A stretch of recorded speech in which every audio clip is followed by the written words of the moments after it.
With a fandom like this, I need to go to my happy place.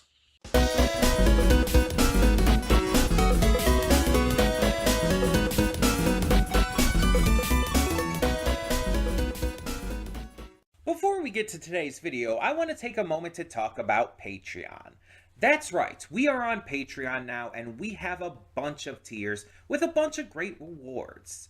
You can subscribe and get things like early access to all reactions, depending on your tier, depends on which reactions you get early access to. You can vote on polls exclusive to patrons that will help determine future reaction series and more. You will get to just have various choices in terms of like getting to choose future reactions I react to, getting to choose first impressions I check out, all kinds of different rewards, and possibly more coming in the future. We're still new at this. We're still figuring things out. It's a process. It's a process. But we have multiple tiers, so whatever you would be able to donate, if you're able and willing to donate, is appreciated. It helps me out, it helps the channel out, it helps us grow. It's going to help just, standardly. It's just something new to check out. Plus, if you like getting the reactions early, that's also a plus. But it is optional. If you're unable to do it, that's completely fine. All reactions will come to YouTube just a little bit later, a week later or so. So, that all being said, thank you as always so much, and let's get on with today's video. Hey everyone, welcome to Princess Gay. I'm your host Connie, and today we are here with my blind reaction to the Amazing Digital Circus music video, Happy Place, version A by Zamination. This is a fan music video / song, which is weirdly common, but it's more common for video games. Like, whenever like a hit video game comes out, there's like a bunch of like fan song creators on YouTube who will like pump out a bunch of songs for them. This is especially true when it comes to like franchises like Five Nights at Freddy's. Like, anytime a new FNAF game is released, there's a bunch of fan songs released about it. But Amazing Digital Circus is one of those few, like, animated series that has gotten this treatment. There's not a huge amount of those, especially these days. There used to be more. I remember, obviously, My Little Pony, Friendship is Magic, when that was going on, got a lot of fan songs. Hell, probably even more than the FNAF fandom has gotten, which is saying something. But that's more or less rare. It's mostly the video game ones that get like all the fan songs. But maybe because of like the video gamey style and the connective tone, I guess, of Amazing Digital Circus, maybe that's why people gravitated towards it. Now, I've heard some fan songs before. I've heard a couple, and I don't believe I've ever heard this one. This was requested by Isabella, and it's called version A, so I assume there's multiple versions. I've already seen like what the like character design for this music video is. And they're kind of like, I don't know, blocky. It's not like Lego exactly, but it's like they have like square heads and shit, and I don't know exactly how you describe the style. But it's one of those I don't think I've seen. I really don't. It doesn't look familiar to me, at least. So we'll see. But yeah, I like I said, I've seen a lot of the music videos and heard a lot of the fan songs for ADC, and I've enjoyed some of them. And it's basically just like it is for any of these kind of fan songs on YouTube. It's like, for the most part, they all sound very samey. And for lack of a better way to put it, a good amount of them also sound very internety. They sound like music made by a person on the internet. I don't know how else to describe it. I'm not trying to sound mean or rude. I want to make that clear. I'm not saying this as an insult. It's it's it's like Christian music. This is the weirdest comparison, but hear me out.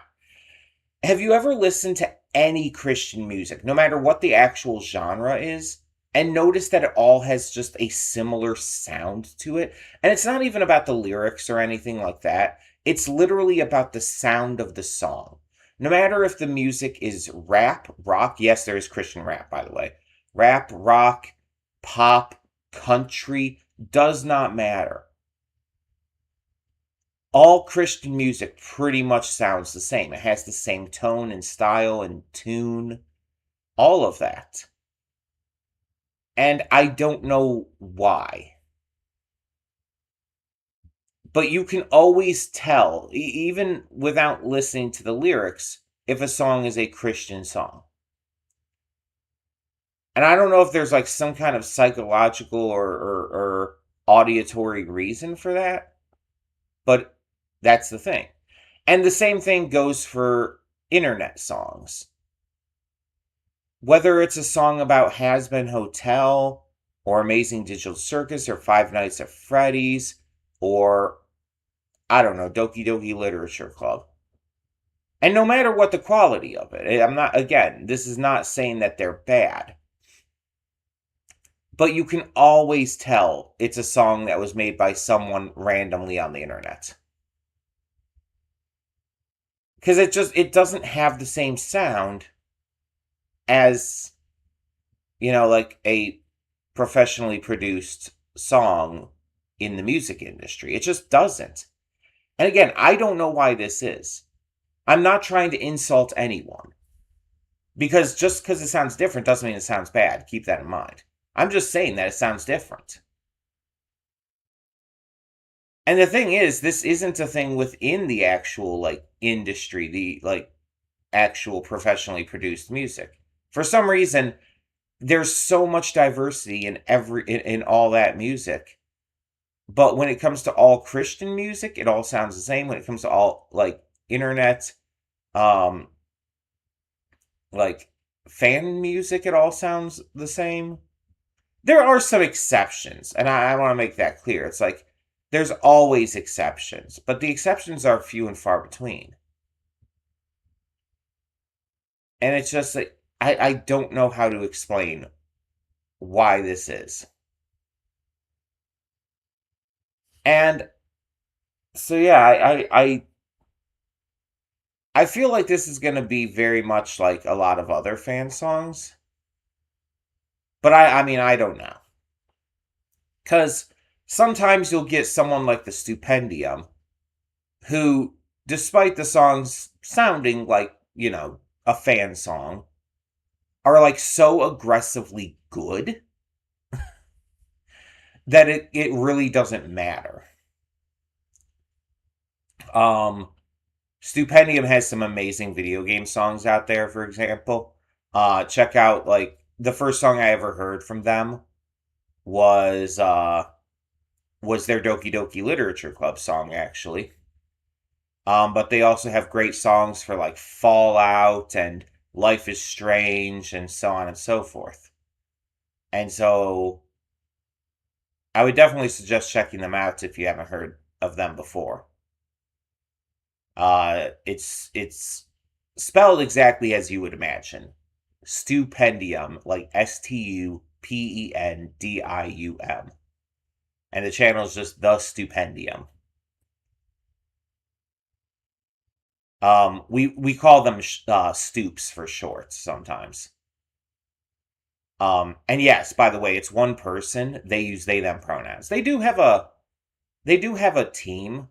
Obviously they don't do all the work into their music videos alone. But Stupendium is the person, the face of the channel and all. Or again, Stoops. But there is a team, and they always credit their team, um, which is good. Like, you should always credit the team. Anyway, I'm getting off track.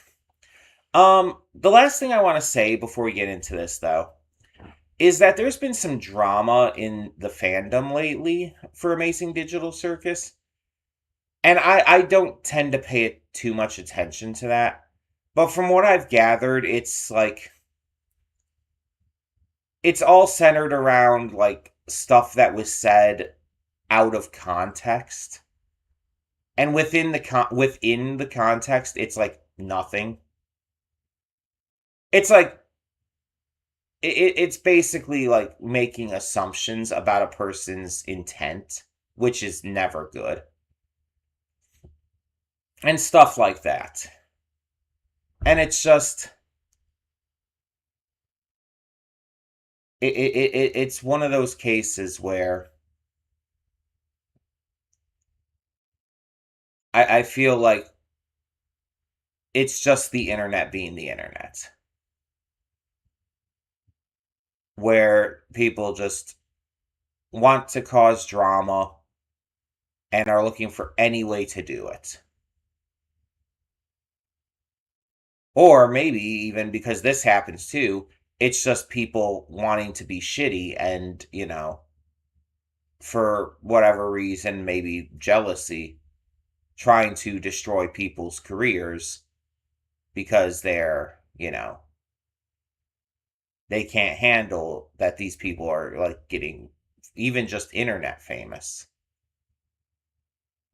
I mean, this happens with everything. It's been happening with Vivzy Pop and people who work on Has Been and Hell of a Boss. It happens with like just literally everything.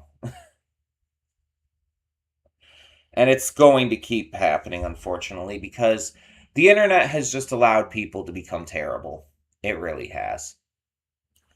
And so, yeah, I just wanted to make this statement here that unless any actual, like, hard evidence is given, I feel like a lot of these claims hold no water whatsoever. Especially when there's multiple claims already that have been actively proven untrue. It's just people trying to like get some clout by attacking these internet famous people. It's stupid. It's stupid. And so, yeah. That's the gist of what I'm going to get into it with. I'm not going to go into it anymore. Because honestly, it's just stupid, and I'm not willing to like really get into that. I try to avoid fandom drama and avoid anything going on most of the time just in the fandom in general because this shit just irritates me. And so, yeah. Just wanted to mention that real quick before we really got started. Sorry for these pre-thoughts being long. I've rambled on. But it kind of makes up for how short this actual reaction is going to be, right? So let's get into it and see what we have in store. Hold up just a sec. Before you click that link down in the description below to get to today's video, I want to remind you of all the awesome content we have both on this channel and the Princess of Gaming channel. Let's check it out.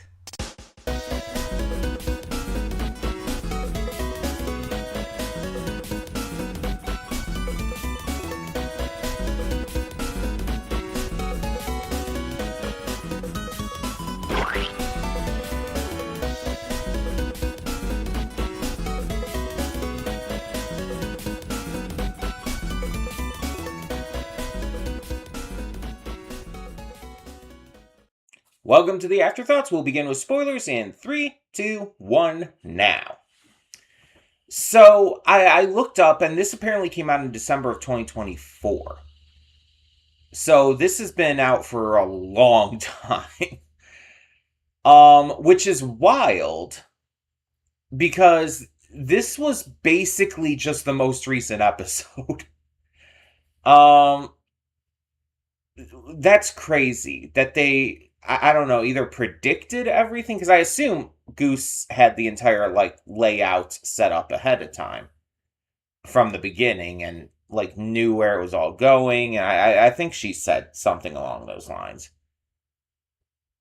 So the fact that I mean, it wasn't exactly the same, obviously, with the ways that like Kane was like torturing them, but it's like you even saw like the gummy goo thing brought back. like Pomni goes to try and like hug Gummy Goo, and then he explodes into like colorful blood all over her while she's just standing there in shock and just, you know, it's like come on.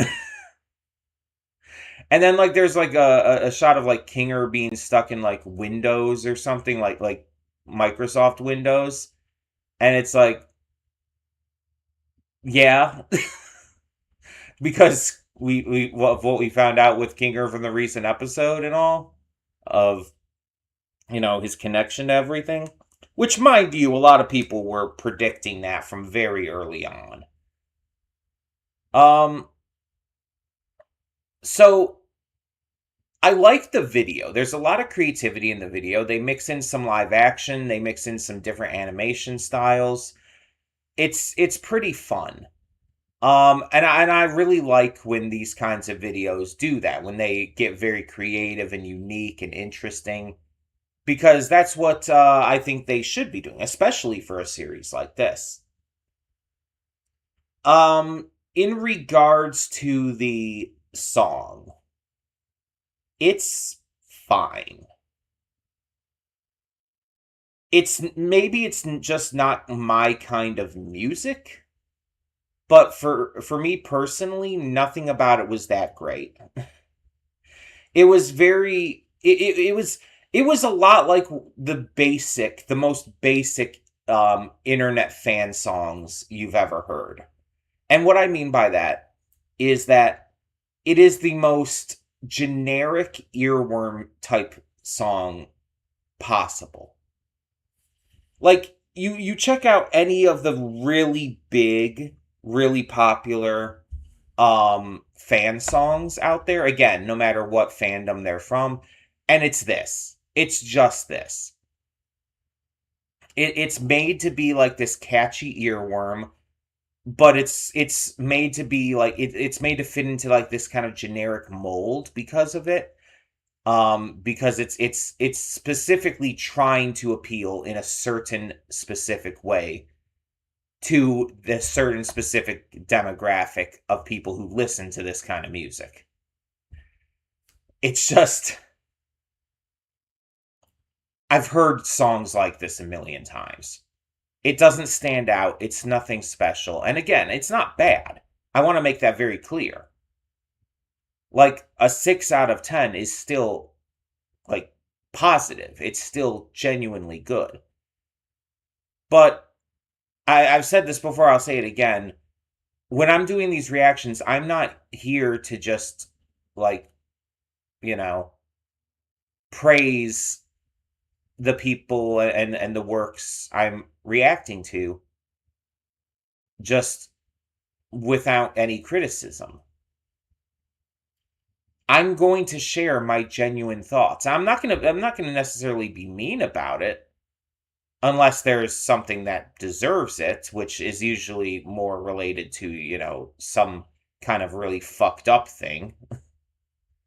But for the most part, it's like I'll be nice about it. It's just I'm going to say if I think something is not that great.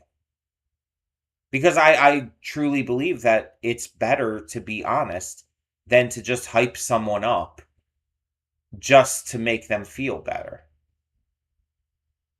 The song was just super generic. It didn't do anything for me. The only part of it that like I really enjoyed was Pomni repeatedly saying like I couldn't give less or half of a flying fuck.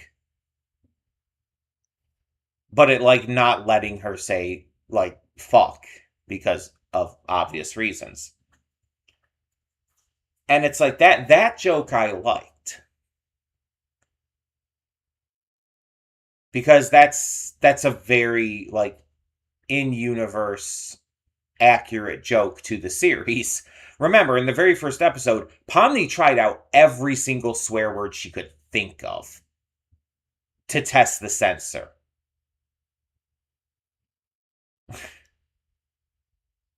And Zubel tries to swear constantly. So it's like, yeah, that humor very much fits. Um, the plot of the fan song of the music video is, pretty much what you'd expect. Again, Kane torturing them, but like it getting almost more malicious over time. And again, that's like kind of predicted this penultimate episode of the show. Um, Pretty wild how they managed to do that pretty well.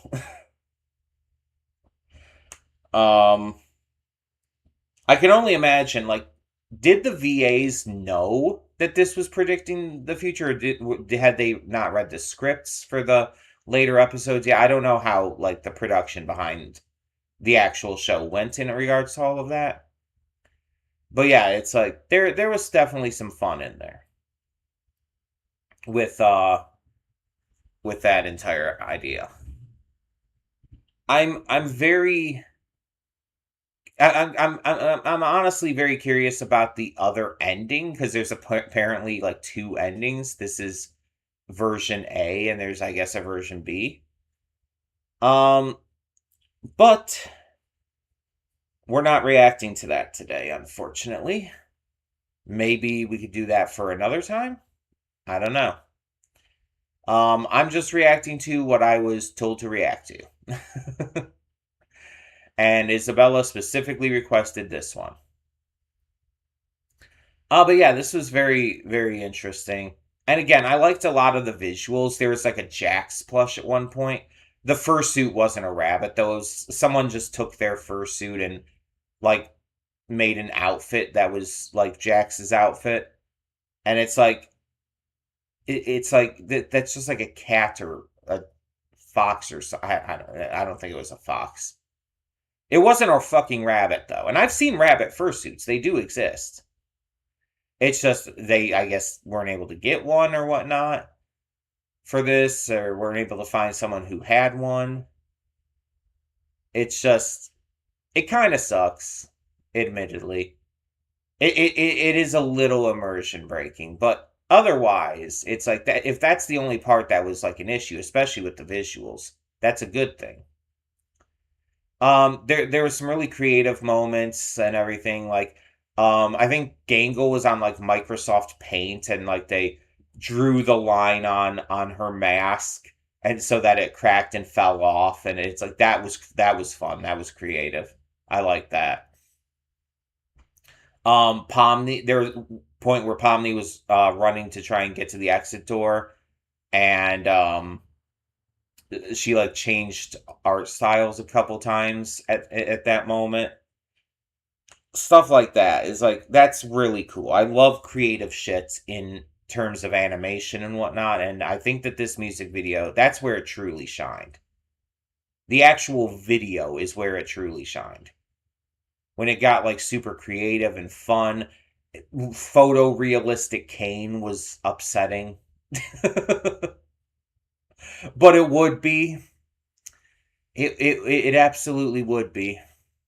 Yeah, didn't like that. There's also a live action shot of I assume who is one of the animators throwing like a piece of paper that ended up like becoming Pomni and everything, and there was like their cat was shown.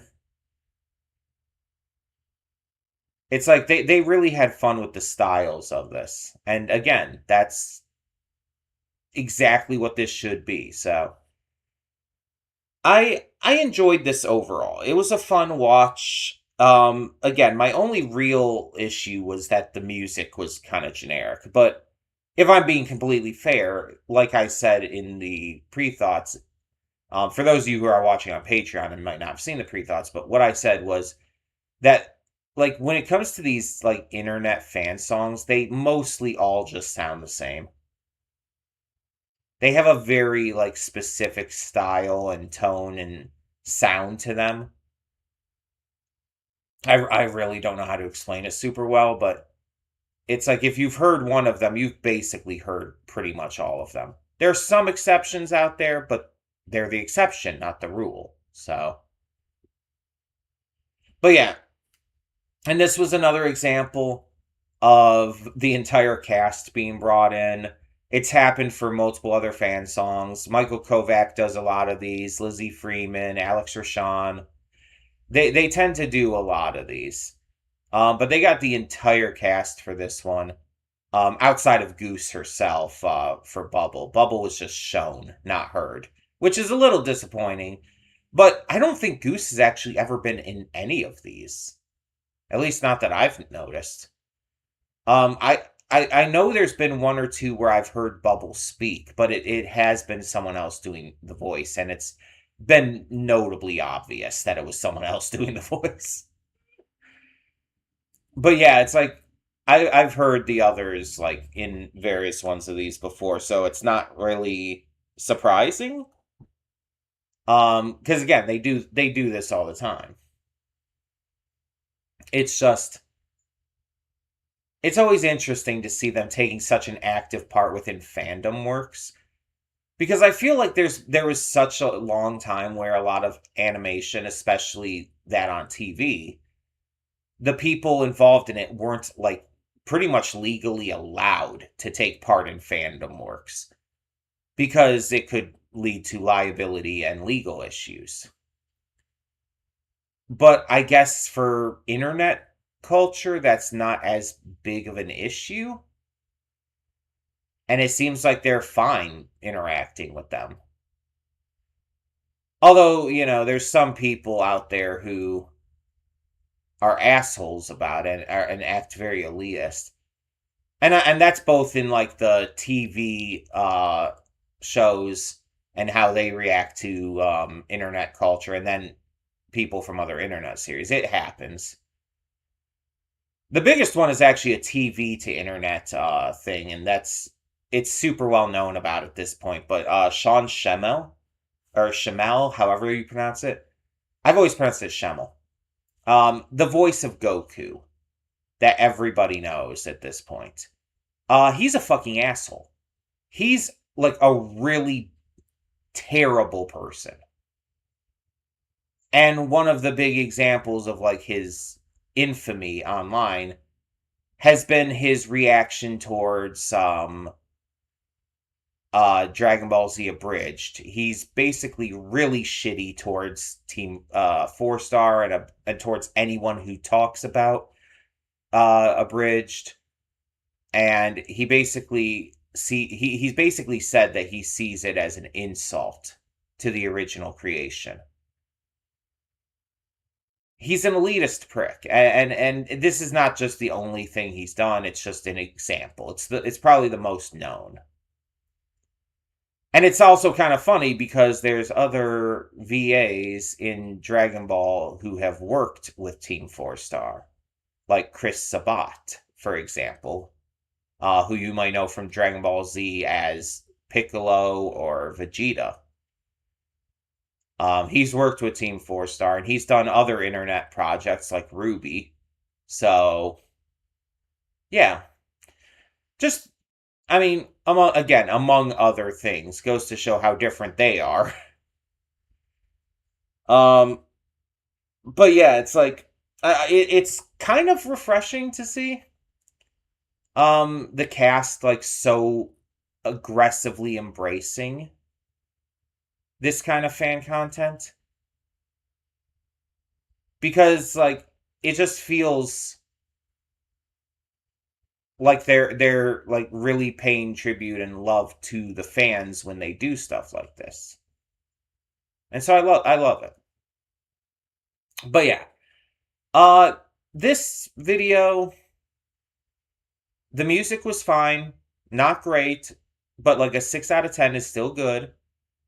The video itself was fantastic. It had a lot of great creativity in it. And yeah, I still enjoyed myself either way.